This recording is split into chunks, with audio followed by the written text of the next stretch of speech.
In the news, death toll rises to 29.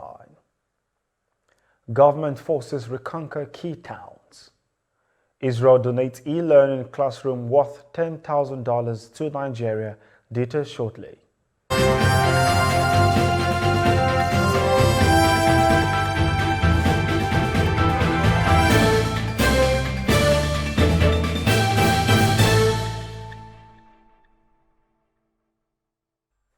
This is TOS Television, your digital-first Pan-African news network. I am Merciful Ajinomo, and you're watching TOS News 360.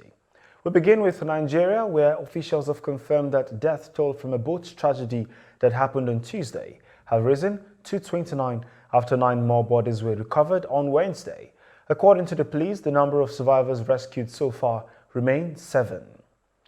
The Embassy of the State of Israel in Nigeria, in collaboration with Skill G Nigeria Limited, on Tuesday made a donation of an equipped e-learning classroom worth $10,000 to Government Day Secondary School Apol Settlement in Abuja.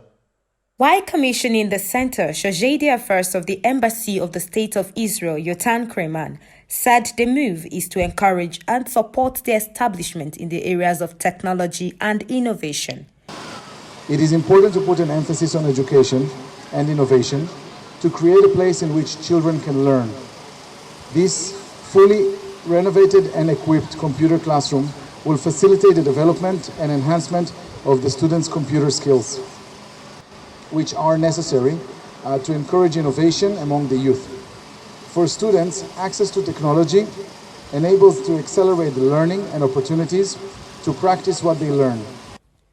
Also speaking, Dr. Yahaya Musa, chairman of the FCT Secondary Education Board, lauded the Israeli embassy, saying the gesture would help the students improve in their learning process. On her part, the director and secretary of SEB, Nare Emeje, described the donation as apt, adding that it will improve the learning process of the students. This singular gesture we are receiving from you today will go down in the annals of the history of Secondary Education Board, that we cannot forget the State of Israel. The Honorable Minister of the Territory is very happy with what you have done.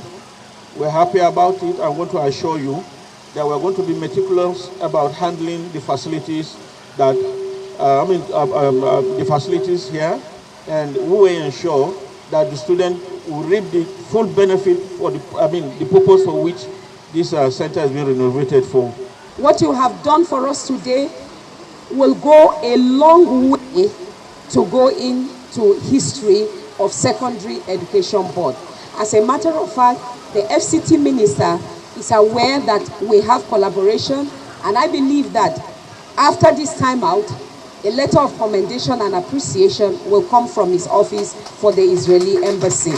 So we are so grateful for this show of love, and I know that the children, the students of this school will take this seriously.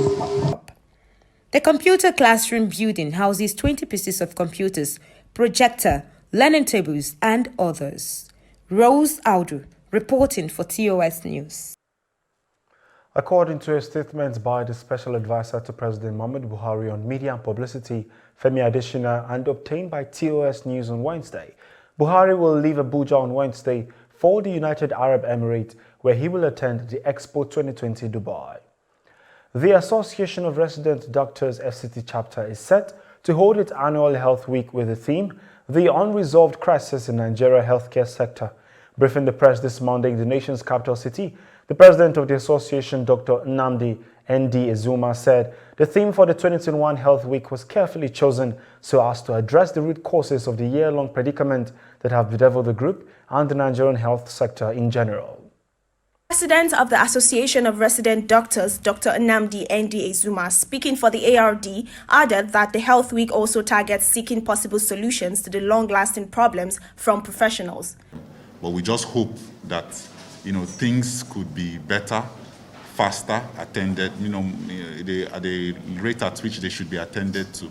I think it's better, it should be faster, because we're talking about health workers, we're talking about, recently there is a new variant of the COVID virus, which is not far from us, it's in South Africa, And if it's in South Africa, your guess is as good as mine that Nigeria is not so far from it.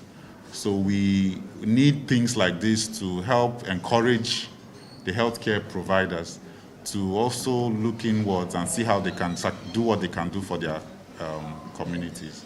So those are some of the issues, and we feel that once some of these things are given speedy attention, that it would encourage the healthcare workers to stay back and do what they can do instead of living in drones as they are already.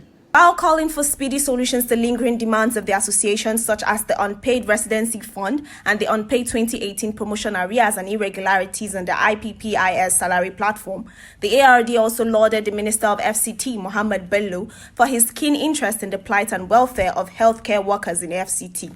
I'd like to use this opportunity to also thank the effort of the Honorable Minister of FCT for his keen interest in the plight and welfare of healthcare workers in FCT. We also implore him to kindly look into some of the demands of the association and the healthcare providers at large, ranging from irregularities in the IP's platform, the medical residency training fund, promotion areas. All this will all go a long way in trying to maintain the industrial harmony that has always existed. The association further called on the minister to look into their demands to enable them serve.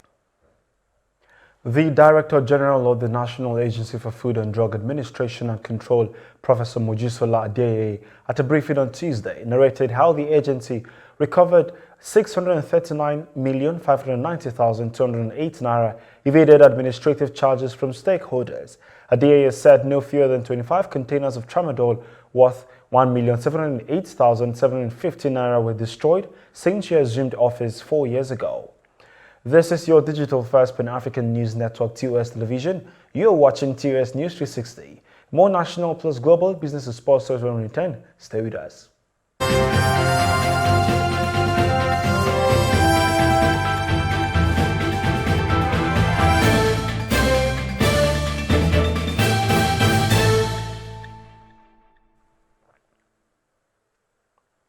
Thanks for staying. A non-governmental organization under the auspices of Center for Law Enforcement Education, CLEAN Foundation, at a one-day national dialogue on emerging security and governance challenges in Nigeria, held on Monday in the nation's seat of power, called on the federal government of Nigeria to review and expand its current strategies in tackling the numerous challenges that the country is faced with. In her welcome address, the acting executive director of CLEAN Foundation, Ruth Olofin, cited a study done by Godwin Energy and Matthias Energy, which pointed out some root causes of insecurity in Nigeria. Are faced with insecurity primarily from bad governance, lack of transparency, corruption, lack of accountability for resources and justice, and injustice, which serve as incentives for security challenges, and also the push factors for some persons to indulge in criminality. It is therefore crucial for the government to review and expand its current focus and strategies in addressing these challenges by ensuring that wholesome security and good governance in Nigeria for Nigerians. On their parts, the representatives of the Nigerian Police Force and the Nigerian Security and Civil Defense Corps called for cooperation from stakeholders and well-meaning Nigerians to enable the country win the war against insecurity. We cannot do it alone. And so we seek the cooperation of everybody to enable us to move forward so that we have a very conducive, crime-free environment, if possible, for us to move the country forward, for us to make the economy be what it should be. We need your cooperation. We need the support of every stakeholder. So don't say it's their responsibility. It's not only kinetic power that will resolve the security challenges in the country. We need the support of everybody. We need the collaboration. We need the synergy of everyone, all the stakeholders. And we have also to partner with the CLEAN Fund. The Ethiopian government says its forces have taken control of numerous strategic towns previously held by Tigrayan rebels. Government forces have broken a rebel defense line and recaptured several towns in northwestern Amhara regional state. Canadian government on Wednesday barred travelers from Nigeria, Egypt and Malawi following the detection of the Omicron variant of the dreaded coronavirus in South Africa over fears of the spread of the new COVID-19 variant. TOS News reported that the World Health Organization last Friday said the B11529 COVID-19 strain is a variant of concern and labeled it Omicron. The Nigerian independent oil and gas company Seplat Energy PLC, together with a partner, have been in competitive discussions to acquire ExxonMobil's Nigerian shallow water business. The energy company, listed on both the London and Nigerian stock exchanges, disclosed this in a statement issued on the Nigerian Exchange Limited. Talking sports, Britain's former world number 4 Johanna Konta has announced her retirement from professional tennis at the age of 30. Konta reached the Wimbledon semi-finals in 2017 as the first British woman to achieve the feat in 39 years. And that is TOS News 360 on your digital first Pan-African news network. For more updates, visit www.tostvnetwork.com. Follow and like our social media handles on Facebook, Twitter and Instagram. And remember to subscribe on YouTube. Stay with us and enjoy more programs on the network. I am Merciful Ajinamo. Many thanks for watching.